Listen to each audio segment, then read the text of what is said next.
certainly feel it. I think it pretty Watch Johnny's Bite.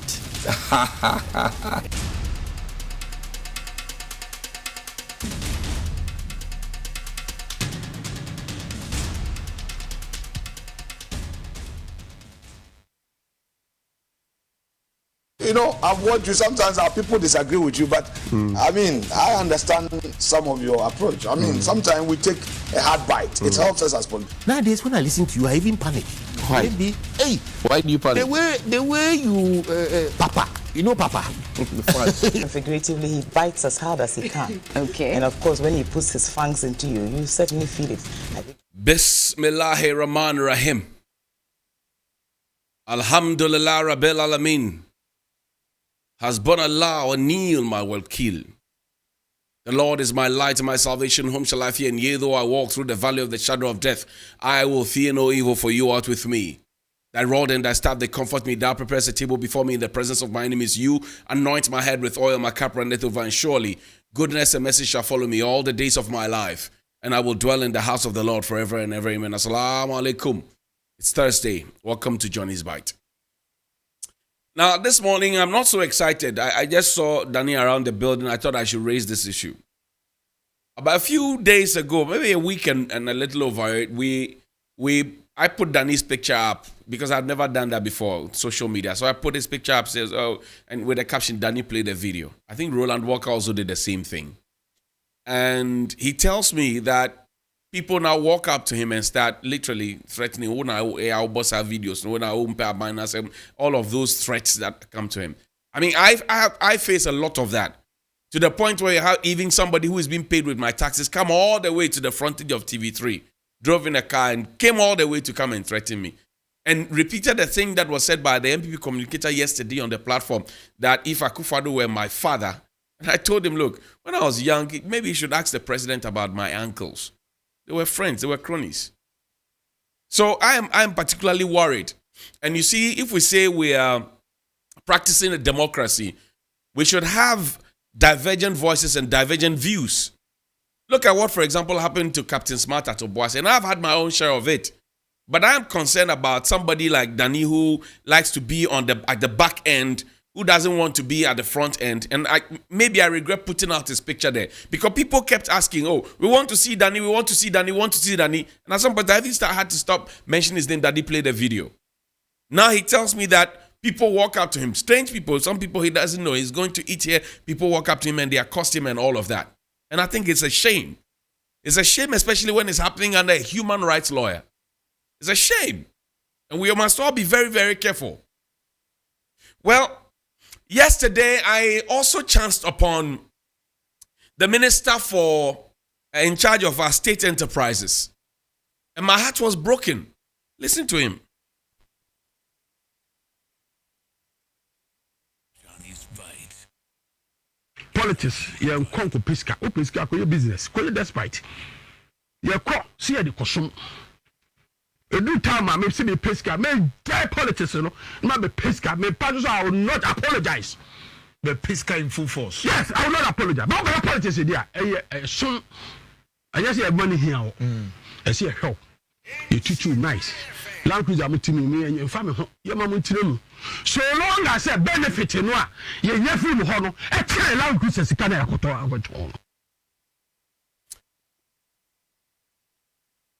Johnny's Bite. Johnny's Bite. Politics, you're Conco Pisca, Opisca, your business, call it despite. You're caught, see the cosum. A new time, I may see me Pisca, may die politics, you know, not be Pisca, may pass, I will not apologize. The Pisca in full force. Yes, I will not apologize. But I'm politics here. Soon, I just have money here. I see a help. You teach you nice.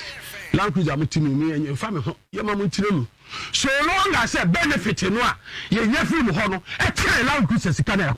The Minister for Public Enterprise, Joseph Kujo, took his turn at the Minister's press briefing series to give accounts on the performance of state-owned enterprises under his watch. The companies include the Aboso Glass Factory, Bolgatanga Meat Processing Factory, State Construction Company, Bonsata Factory, and the Ghana Food Production Corporation. 17 defunct as we count on our records now. At the policy level, decisions have been made on entities that we intend to liquidate. Liquidate means just collapse them. Well, this comes through our study of their current situation and then making the projection and realizing that they are just siphoning money from government purse and have become liabilities rather than assets. There are some, upon the review, we intend listing them on the stock market because it is possible to get the investing public, Ghanaians, having equity stakes in them. Of the remaining 175 state-owned enterprises, some also post losses in their operations, compelling the sector ministry to digitalize their operations to mitigate revenue leakages. There's a telecommunications center that's the mobile telephony center. When it was emerging, the state had participation in it, and the private sector enterprise had participation in that sector. Today, where is the state enterprise? It is up to us to come to realistic terms that when Ghanaians are given a mandate to manage a state asset, the mindset is different from when they are managing their own assets.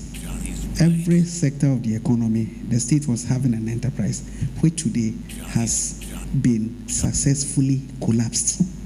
Government equity in public enterprises as of December 2016 was 35.7 billion cedis. A public enterprise league has been designed to engender competition among some 50 public enterprises. Johnny's Bite. So that was a report put together by Grace Hamo-Aprempeh, sorry. Now, the minister mentions that the state-owned enterprises had been successfully collapsed. Yesterday when I listened to him, I listened deeply because the ministers from the stock that did not, like me, agree with the divestiture implementation committee. You remember that? People were sent to court because of that. The minister agrees that we are where we are with our state-owned enterprises and the lack of its profitability because of bad management. It's basic. If you had a pharmacy, you need a pharmacist to be at the pharmacy. But because it is Aban Ejuma, we have allowed 17 of them. 17 of those ones. The question I asked this morning is, how did Nkrumah do it? Because Nkrumah had a factory to answer every single need of the Ghanaian. Matches, shoes, car ties, assembly vehicles, all of those. Now the question I ask is, we are planning to liquidate these factories.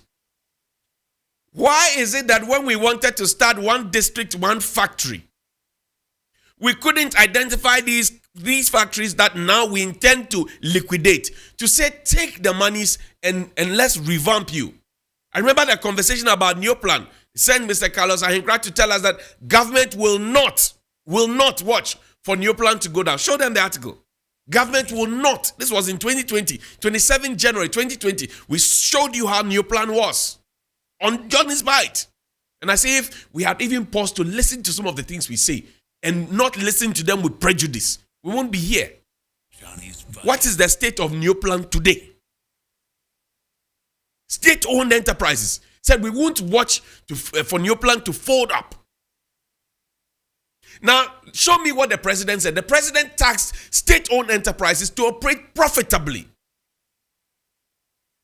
I have told you this week about what do you call it? About work experience. I've told you about managerial experience, and I've told you about directorial experience.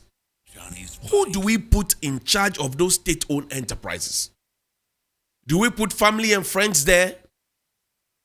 Or do we put people who have contributed and helped the party there? And here I'm asking for both sides. So my question this morning is, how did Nkrumah do it? Johnny's Bite. Today, when you talk about industrialization, no, play Dr. Baumia's video for me. Today, when you talk about industrialization, you are told that, oh, we have played. MPP will shift the focus of economic policy away from taxation to production. So we are going to move away from taxation to production. So we are going to move away from taxation to production. That was the vice president. Today we are doing from taxation to taxation. Now, when you ask the question, they tell you, oh, we have over 100 factories up and running. And I ask myself, the 100 factories and more that we have up and running, were they factories right from scratch? Or were they people's factories that we did painting, top? Or were they factories that were already existing and we went to support them? I always ask this question. And then the second layer of question I ask is, what is the impact of those factories to the lives of Ghanaians? Commander Sugar Factory. We still don't produce a grain of sugar in this country from that factory. How many people do these new factories that we are partnering with people to put up, how many people do they employ? Can you imagine how many people, 17 of those industries that we are thinking of liquidating, how many people it can employ? And I'm saying this because this talk by the minister yesterday, the press conference which you and I are taxi sponsored, because Meet the Press is not for free. The press conference that was addressed yesterday by the Minister for State-Owned Enterprises, right? That told us how our livelihoods were going to be collapsed. Those factories, those things were going to be sold off, and they will obviously be sold off to people with personal interest and all of that. Those factories, could they have been revived to answer the conundrum of youth unemployment? Could they have been revived? Do we even have an interest in those factories? So how did Nkrumah do it? We have money.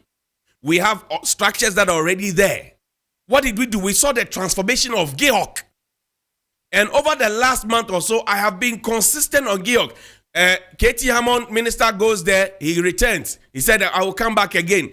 Yesterday, 2 days ago, I'm told Siga went there. He said, oh, we'll come back again. They are looking into the books. And you should ask yourself why a staff strength of less than 200 at GEHOC produced more than a staff strength of 557 is producing.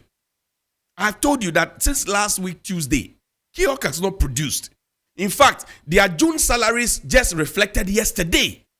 And when those at the top go, Mr. Kujo will go to GEHOC and go and talk to the top and not talk to the bottom. And it is bad management, because in the case of GEHOC, for example, we have seen an integrated management, interim management committee. In the case of GEHOC, we have seen an interim management committee and how they performed. And then we have also seen one man at the top and how the performance is going. Everybody is old. They have asked people to proceed on leave. They don't know when they are returning. The factory is there. It's not producing. They saw it. So are we successfully trying to run down the state-owned enterprises or what? Because the president's charge was that you be profitable, sit up or be kicked out.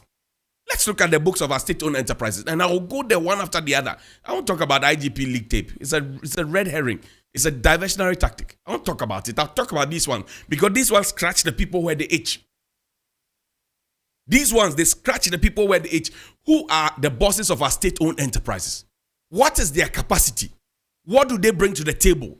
Why are they still there? And we see we have a penchant of keeping old people at post when young people complete school and sit at home. We don't care about them. But when it comes to elections, those old people who cannot queue to vote, we will not go to them to campaign. We'll go to the young people to go and campaign. The height of wickedness in our hearts in this country. We are thinking of liquidating 17. 1, 2, 3, 17. We did not set it up. Dr. Nkrumah set it up. We could not sustain it. We could not expand it. We could not add on to it. Our first thinking is to liquidate it and sell it off. And you are in this country. If we so decide to sell it, finally, and it is approved, you will see the people who buy those factories. It's happened before in this country. So how is it that we say we will move from taxation to production, and the things that will make us produce are the ones that we're beginning to let off? What is wrong with us? What is really wrong with us? That the things that we can produce, some use for ourselves and export, we are deciding not to use them, not to produce them, but we're rather deciding that the hub that produces them, we're going to toss them away. What kind of thinking is that? Good morning.